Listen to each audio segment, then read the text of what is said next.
Thank you for coming. My name is Darren, as you probably saw on the promotional flyer, and I do actual US and Singapore, in this case, tax returns. And Hi, I'm Tim. I'm a U.S. tax attorney, advise on U.S. tax. there are lots of people online selling trusts. Can I trust them?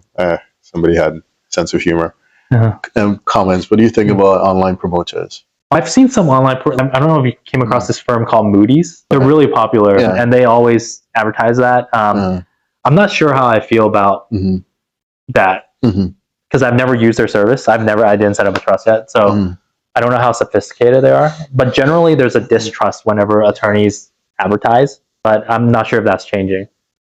Because I try to advertise too, right? I put a U.S. tax T-shirt and all that. I think I'd just be cautious with anyone who approaches you with the notion that one size fits all. Because if a guy with a hammer, anything looks like a nail. So he or she is approaching you thinking that, I don't know what your problem is, but you're going to need a trust. Suppose, for example, you live in Indonesia, like many of our clients do. That's a civil law jurisdiction. There are real implications to having a trust. Or in the Philippines, which again is a mixed civil common law. Depending on your situation, you might find yourself in more difficulty as a result of just jumping in. What I would always tell people is to look for an advisor who doesn't deliver. And here's what I mean by that. They advise on what works for you, but they're not able to do the structure for you. So they have no skin in the game. They have no bias because they're not trying to sell you something that's off their shelf. Kind of like an IFA, an independent financial advisor, who's not tied to a big firm. So they're genuinely independent. You pay them a fee and they get no commission from somebody on the back end.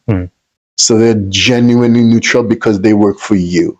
Anyone else who's tied to a firm or tied to a jurisdiction, they don't work for you. They work for the firm or they work for the jurisdiction behind them. They don't really care about you that much because they're incentivized not to. So that's helpful, but just be careful, I guess, with everything online. There's also advertisement costs. So they probably built into their price, whatever the cost of their advertisement, right? They call it a user acquisition cost, CAC, or something. Customer acquisition cost, CAC.